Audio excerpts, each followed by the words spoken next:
Imagine tentar vencer uma corrida de arrancada com seu carro travado na quarta marcha. O motor grita, mas as rodas mal se movem. A embreagem queima antes mesmo de você atingir 30 milhas por hora. Nos primeiros dias da aviação, era exatamente isso que os pilotos enfrentavam. Na década de 1930, os engenheiros já haviam construído motores enormes com mais de 1000 cavalos de potência. O problema era humilhantemente simples. Não havia uma maneira confiável de transformar essa potência em empuxo útil. Os motores eram fortes, mas as hélices não acompanhavam. Os pilotos estavam presos por uma falha mecânica, até que um engenheiro decidiu colocar uma caixa de engrenagens dentro da própria hélice. A maldição das hélices de passo fixo. Para entender por que Frank Caldwell foi importante, primeiro é preciso entender o quanto as hélices de passo fixo eram limitantes. Durante a década de 1920, uma hélice era quase tão sofisticada quanto um pedaço de cerca. Eram entalhadas em madeira ou moldadas em metal, torcidas em forma e parafusadas diretamente no motor. Uma vez instaladas, não mudavam mais, sem ajustes, sem flexibilidade. Do ponto de vista da engenharia, isso era um desastre anunciado. Todo o problema se resume ao ângulo de ataque. Pense em uma pá de hélice como um parafuso entrando na madeira. Se o parafuso tem um ângulo raso, um passo fino, ele dá mordidas pequenas. Isso gera pouca resistência. O motor consegue girar rapidamente até rotações altas. Isso é perfeito para a decolagem, como a primeira marcha de um carro. Uma escolha sem vitória, passo fino ou passo grosso. Mas, uma vez que o avião está voando rápido, essas mordidas pequenas deixam de ser eficazes. O motor atinge o limite, gritando no RPM máximo, mas o avião se recusa a acelerar mais. Você está queimando combustível, sobrecarregando os componentes e não obtendo nenhum retorno. O motor está sendo desgastado até a morte. Agora, inverta o problema. Se você torce a pá num ângulo mais inclinado, um passo grosso, ela morde muito mais ar. Isso é ideal para o cruzeiro. O avião se move mais rápido e de forma mais eficiente, como se estivesse em quinta marcha na estrada. Mas tente decolar com uma hélice de passo grosso e tudo dá errado. A resistência do ar é tão alta que o motor não consegue atingir a faixa de potência ideal. O RPM fica baixo, o empuxo colapsa. Em pistas curtas, esse erro terminava em destroços na cerca do final da pista. Durante décadas, os projetistas de aeronaves tentaram encontrar um meio termo. Usavam hélices de passo médio que eram ruins, tanto na decolagem quanto na velocidade máxima. Funcionavam, mas mal. Cada fase do voo era um compromisso. Em 1930, os motores estavam avançando rapidamente. 500 cavalos, 600, 800, alguns motores experimentais iam além disso. E ainda assim, as velocidades das aeronaves mal melhoravam. A hélice era o gargalo. Os projetos de passo fixo desperdiçavam até 40% da potência do motor, transformando combustível em barulho, calor e arrasto, em vez de empuxo. Frank Caldwell e o problema impossível. É aqui que Frank Caldwell entra na história. Caldwell era o engenheiro-chefe da Hamilton Standard e era obcecado por eficiência. Ele entendeu a solução imediatamente. Os pilotos precisavam mudar o ângulo das pás enquanto a hélice estivesse girando. Essa ideia parece simples, até que você considera a física. O cubo da hélice gira a cerca de 2.000 rotações por minuto. Cada pá sofre forças centrífugas equivalentes a 20 a 40 toneladas, todas tentando arrancá-la do cubo. Eis o desafio impossível. Como projetar um mecanismo delicado o bastante para girar uma pá em 2 graus, mas forte o suficiente para resistir a dezenas de toneladas de força? Caldwell não usou engrenagens, usou hidráulica. Seu projeto colocava um pistão deslizante dentro do cubo da hélice, alimentado pela própria pressão do óleo do motor. O óleo era bombeado através do eixo oco até o cubo. À medida que a pressão aumentava, o pistão avançava. Ligados a esse pistão estavam mecanismos, contrapesos e sistemas de cames conectados à raiz de cada pá. Quando o pistão se movia, as pás giravam de forma suave e uniforme. Quando o piloto movia a alavanca, a pressão do óleo mudava, o pistão se deslocava, as pás giravam. Era uma obra-prima hidromecânica, décadas à frente do seu tempo. A indústria da aviação odiou. Muito pesado, muito complicado. Muitos pontos de falha, mais uma coisa que poderia quebrar no ar. O avanço que libertou a gaiola. Então veio o Boeing 247. Essa aeronave era revolucionária. Estrutura toda em metal, trem de pouso retrátil, 2 motores. Foi projetado para voar sobre as montanhas rochosas, algo que poucos aviões comerciais conseguiam fazer com segurança. Durante os testes, a Boeing descobriu um pesadelo. A aeronave era muito pesada. Com hélices de passo fixo, os motores não conseguiam atingir RPM suficiente em aeroportos de grande altitude como Cheyenne, Wyoming. As corridas de decolagem eram perigosamente longas. As margens de desempenho sumiram. Milhões de dólares já haviam sido gastos. No papel, o avião era um fracasso. Frank Caldwell apareceu com suas hélices de passo controlável. Instalaram-nas. O piloto ajustou a alavanca para a decolagem. Passo fino.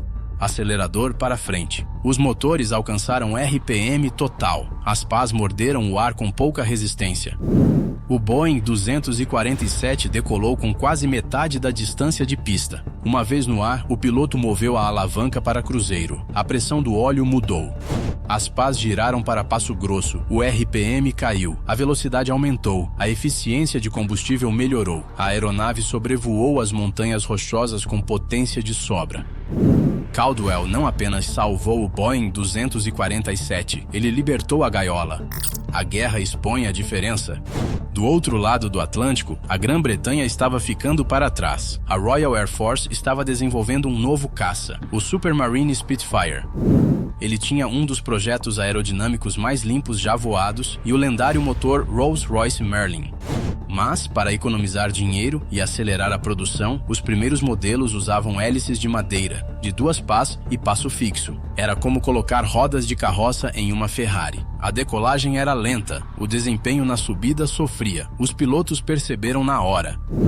Enquanto isso, o Messerschmitt Bf-109 da Alemanha já voava com uma versão licenciada do sistema de passo variável de Caldwell. Os caças alemães conseguiam subir mais rápido e converter a potência do motor em velocidade com muito mais eficiência. A guerra se aproximava rapidamente e os pilotos britânicos estavam prestes a entrar em combate com uma desvantagem séria.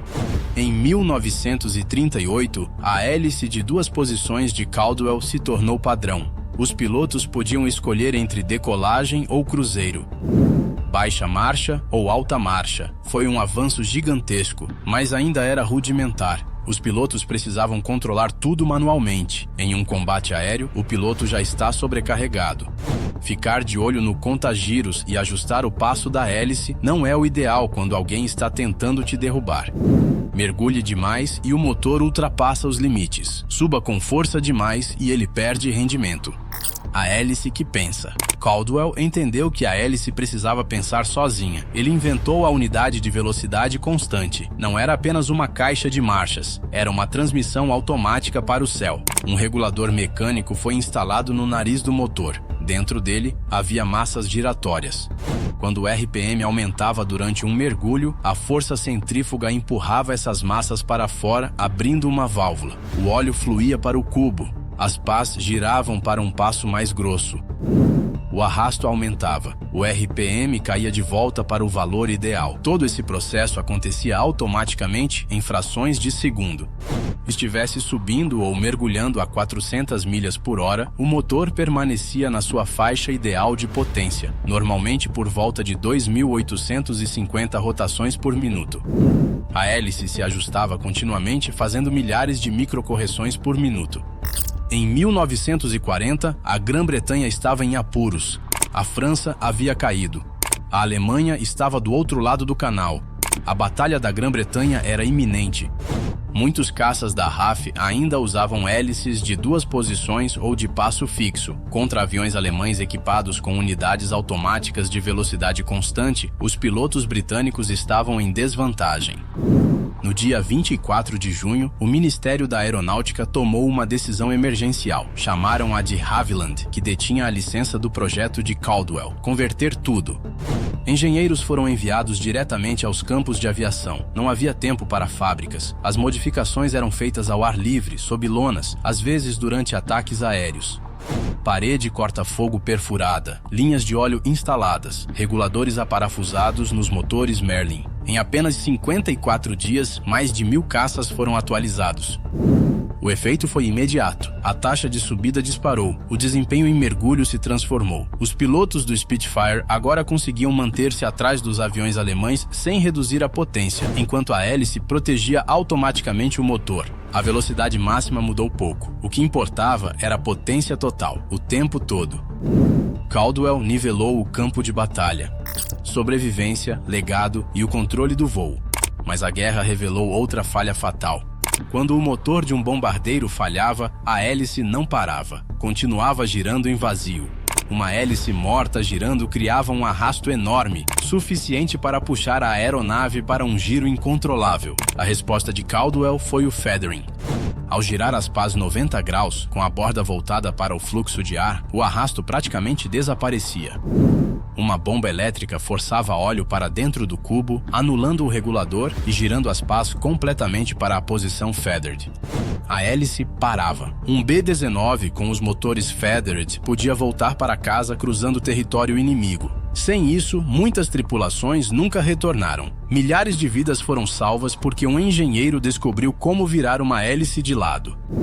Depois da guerra, surgiram os motores a jato. Por um momento, as hélices pareceram coisa do passado, mas jatos consomem combustível de forma agressiva. Para voos curtos e cargas pesadas, eficiência importa mais do que velocidade. Então, os engenheiros combinaram turbinas com hélices. Nasceu o turbohélice. Aeronaves como o C-130 Hércules e os aviões regionais modernos ainda usam sistemas diretamente descendentes do trabalho de Caldwell. Reguladores, pistões hidráulicos, contrapesos, hoje são controlados por computadores, mas a física não mudou. Frank Caldwell raramente aparece nos livros de história. Ele não projetou aviões nem motores. Ele criou a ligação entre eles. Potência não significa nada sem controle. O motor fornece força. A asa gera sustentação, mas a hélice oferece o controle, e toda vez que uma aeronave deixa o solo, Frank Caldwell ainda está lá, trocando marchas em silêncio para que os humanos possam voar.